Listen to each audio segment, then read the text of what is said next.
Depuis sa naissance, Guillaume Bourdieu souffre d'une infirmité motrice. Fin 2019, il commence un livre où il parle de sa vie sexuelle. D'abord, le mal-être par rapport à son corps, l'impossibilité des rencontres. Et puis, il se tourne vers Alice, une escort girl. Je voulais me confronter à un regard, à un corps opposé au mien, celui d'une fille. Du coup, je pense que ça m'a apporté beaucoup de bien-être et un déclic psychologique.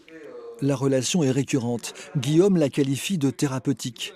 Au mot de prostitution, il préfère celui d'assistance sexuelle. Dans son livre, il souhaite qu'elle soit reconnue pour les personnes handicapées. Il faut penser aux personnes handicapées qui ne peuvent pas avoir de relations seules ou se faire plaisir seules sexuellement et qui ont besoin d'accompagnement, vraiment pour avoir accès au plaisir. Et il ne faut pas les oublier. Et pourquoi on les priverait de ce plaisir charnel ? Le mouvement du Nid à Montpellier est une structure qui aide les personnes en situation de prostitution. Sa position est claire, elle dit non à la prostitution.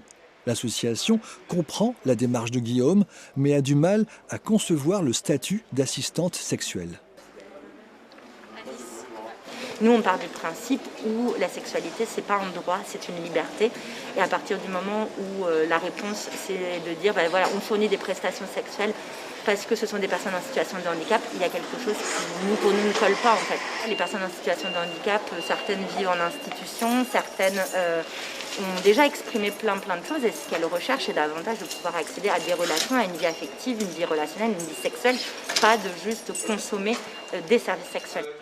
Au début, la mère de Guillaume n'a pas approuvé son recours à une escorte. Aujourd'hui, elle se dit plutôt favorable à l'assistance sexuelle si elle respecte la situation des femmes. Elle avoue aussi que son fils est plus épanoui. Guillaume est bien mieux dans sa peau, en fait, qu'il y a quelque temps. On sent qu'il a pris de l'assurance, à la fois dans sa façon de parler, dans sa façon de se déplacer aussi. Et puis dans ses relations aux autres, il est moins craintif, en fait. On a l'impression en ce moment qu'il a moins peur du regard de l'autre, en fait. J'ai gagné en confiance en moi. Après, c'est pas encore concluant en termes de rencontre, mais j'ai bon espoir. Et avec le livre, peut-être encore plus. Peut-être qu'il y a une fille qui va aimer voilà, ma démarche. Guillaume au pays d'Alice n'est pas qu'une histoire personnelle. Le livre milite pour que les pouvoirs publics s'intéressent à la sexualité souvent taboue des personnes handicapées.